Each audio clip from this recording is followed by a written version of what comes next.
அனைவருக்கும் வணக்கம்.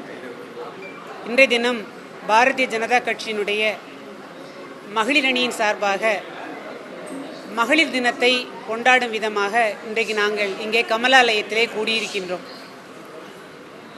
தமிழ்நாடு முழுவதிலுமாக மகளிர் அணியின் சார்பாக இந்த மகளிர் தினத்தை வெகு சிறப்பாக நாங்கள் கொண்டாடி வந்து கொண்டிருக்கின்றோம். அந்த வகையில் இன்றைக்கு கமலாலயத்திலே மகளிர் அணியின் சார்பாக நடைபெற்று கொண்டிருக்கக்கூடிய இந்த மகளிர் தின கொண்டாட்டத்திலே அனைத்து மகளிரும் பங்கெடுத்து கொண்டிருக்கின்றார்கள். பெண்மையை போற்றுவோம். எந்த தேசத்திலே பெண் சமுதாயம் தன்னிறைவாகவும் சுயமரியாதையோடும் வாழ்கின்றார்களோ அந்த தேசம் செழிப்படையும் என்று சொன்ன பெரியவர்கள் வார்த்தையை நாம் இன்றைக்கு உள்வாங்கிக் கொண்டு பெண் சமுதாயத்தினுடைய முன்னேற்றத்திற்காகவும் பெண் சமுதாய தன்னுடைய சொந்த காலிலே நிற்க வேண்டும் என்பதற்காகவும் நம்முடைய பாரத பிரதமர் மரியாதைக்குரிய நரேந்திர மோடி ஐயா அவர்கள் பெண் சமுதாயம் சார்ந்து பல நல்ல திட்டங்களை வழங்கி கொண்டிருக்கின்றார்கள். இந்த மகளிர் தினத்தை கூட நாங்கள் பொருளாதார ரீதியாக பெண்கள் முன்னேற்றம் என்கின்ற ஒரு தீமை வலியுறுத்தி தான் இந்த மகளிர் தினத்தை நாங்கள் கொண்டாடுறோம். குறிப்பாக பல மாவட்டங்களில் நம்முடைய பாரத பிரதமர் அவர்கள் பெண்களுக்காக கொடுத்த செல்வ மகள் சேமிப்பு திட்டமாக இருக்கட்டும், ஸ்டார்ட் அப் இந்தியா திட்டத்தின் கீழே பெண் தொழில் முனைவோர்களுக்கு வங்கி கடன் உதவி கொடுக்கக்கூடிய திட்டமாக இருக்கட்டும், அதே போல் இன்றைக்கு நம்முடைய சுய உதவிக்குழு பெண்களுக்கு 10 லட்சம் ரூபாய் இருந்த அந்த தொகையை 20 லட்சம் ரூபாயாக உயர்த்தி கொடுத்த அந்த ஒரு திட்டமாக இருக்கட்டும். இன்னும் நம்முடைய பாரத பிரதமர் அவர்கள் பெண் சமுதாயத்திற்கு கொடுத்த திட்டங்கள் நிறைய உண்டு. அங்கன்வாடியில் இருக்கக்கூடிய குழந்தைகளுக்கு, ஆரம்ப சுகாதார மையத்தில் இருக்கக்கூடிய கர்ப்பிணி பெண்களுக்கான ஊட்டச்சத்து உணவுகள், பெண்கள் பேரில் இன்றைக்கு வீடு திட்டம், கேஸ் இணைப்பு, இப்படி பல திட்டங்கள் நாம் சொல்லலாம். அது எல்லாமே இன்றைக்கு நாங்கள் மக்கள் மத்தியில் ஒரு விழிப்புணர்வு பிரச்சாரமாக அவர்களுக்கு அதை வாங்கி கொடுக்கவும் செய்து கொண்டிருக்கின்றோம். குறிப்பாக இன்றைக்கி பார்த்திங்கன்னா இன்றைக்கி இங்கே ஒரு மருத்துவ முகாம் நடந்து கொண்டிருக்கின்றது. அந்த 8ஆம் தேதியும் இங்கே ஒரு முகாம் நடந்தது.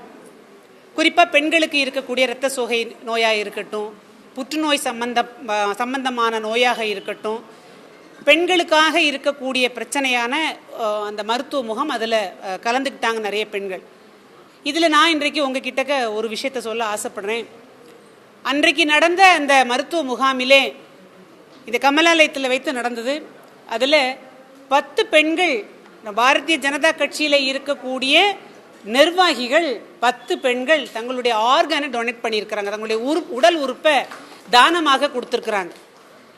சேவை என்பதை மட்டுமே குறிக்கோளாக கொண்டு இன்னைக்கு எங்களுடைய பாரதிய ஜனதா கட்சி மகளிர் அணி மிகச்சிறப்பாக களத்திலே பணியாற்றி கொண்டிருக்கின்றார்கள். பெண்களுக்கு கிடைக்கக்கூடிய அனைத்தும் ஆண்களுக்கு நிகராக சமமாக கிடைக்க வேண்டும் என்பதற்காக இன்றைக்கி நாங்கள் களத்திலே போராடி கொண்டிருக்கின்றோம்.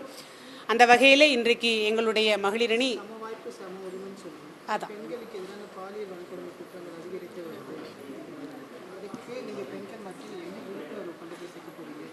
நாங்கள் தொடர்ந்து பத்திரிகைகள்லேயும் சரி, உங்களுடைய தொலைக்காட்சி மூலமாகவும் நாங்கள் சொல்லிக்கொண்டே வருகின்றோம். தமிழ்நாட்டில் இன்றைக்கு பெண் குழந்தைகளுக்கும் மாணவிகளுக்கும், அது பெண் குழந்தைகளோ மாணவிகள் இல்லை, அது பெண்களுக்கே, குறிப்பாக இன்றைக்கு 3 வயதிலிருந்து 70 வயது பாட்டி வரைக்கும் சுதந்திரமாக இன்றைக்கு தமிழ்நாட்டில் நடமாட முடியாத ஒரு சூழ்நிலை தான் இருக்கிறத நாம் பார்க்குறோம். இந்த பாலியல் குற்றங்கள் அதை இரும்பு கரம் கொண்டு ஒடுக்கக்கூடிய இடத்துல இன்றைக்கு நம்முடைய முதல்வர் இல்லை, அதை தோற்று போயிருக்கிறார் அப்படின்னு தான் இன்றைக்கி நாங்கள் பாரதிய ஜனதா மகளிர் அணியின் சார்பாக எங்களுடைய கண்டன குரலை வலுவாக வைக்கிறோம். அந்த தமிழ்நாட்டு முதல்வர் இதில் தோற்று போயிருக்கிறாங்க. குறிப்பாக இன்றைக்கி பள்ளியில் நடக்கக்கூடிய இந்த பாலியல் குற்றங்கள், கல்லூரிகளிலே நடக்கக்கூடிய இந்த பாலியல் குற்றங்கள், வீட்டில் இருக்கக்கூடிய பெண்களுக்கு கூட நடந்து கொண்டிருக்கக்கூடிய இந்த தொந்தரவுகள், இதையெல்லாம் அடக்குவதை விட்டுட்டு பிஜேபி என்ன பண்ணிகிட்ருக்குறாங்க? பிஜேபி பொறுப்பாளர் எங்கே போயிட்டுருக்குறாங்க? எங்கே இவங்க ஒரு நல்லதை போய் மக்கள்கிட்ட சொல்லிடுவாங்களோ, நம்ம ஆட்சிக்கு எதிராக இதெல்லாம் மாறி போயிருமோ, இந்த கருத்துக்கள் எல்லாம் நம்ம ஆட்சி 2026 கவுத்து விட்டுருமோங்கக்கூடிய பயத்தில் இன்றைக்கி இப்போ பிஜேபி என்ன பண்ணாலும் அவங்கள ஓடி ஓடி போய் கைது பண்ணுறதுக்கும் அவங்க மேலே வழக்கு தொடுப்பதுக்கும் இருக்கக்கூடிய இந்த திராவிட முன்னேற்ற கழக அரசாங்கம் பெண் சமுதாயம் சார்ந்து இந்த பெண்களுக்கு ஏற்பட்டு கொண்டிருக்கக்கூடிய இந்த பாலியல் கொடுமைகளுக்கு எந்த விதமான தீர்வை இன்னைக்கு வரைக்கும் வழங்கலை. அது அவங்க கட்சியில் உள்ளவங்க இதை ஈடுபட்டாங்கன்னு சொன்னால் அவங்கள பாதுகாக்கக்கூடிய இடத்துல தான் இன்றைக்கி முதல்வர் இருக்காரே ஒழிய அதற்கான முழுமையான தீர்வோ முழுமையாக பெண்களுக்கு பாதுகாப்போ இல்லாத ஒரு சூழ்நிலை, பெண்களுடைய பாதுகாப்பு இன்றைக்கு தமிழ்நாட்டில் கேள்விக்குறி ஆயிருக்கு அப்படின்னு தான் நாங்கள் சொல்லுவோம். 10 கோடி பார்வையாளர்களை கடந்து வெற்றி நடை போடும் தமிழ்ஜனம் தொலைக்காட்சியின் யூடியூப் பக்கம் ஆதரவளிக்கும் நல்லுள்ளங்களுக்கு நன்றி. தேசம் காக்க தெய்வீக தமிழ் வளர உடனே சப்ஸ்கிரைப் செய்யுங்கள் தமிழ்ஜனம் யூடியூப் சேனலை.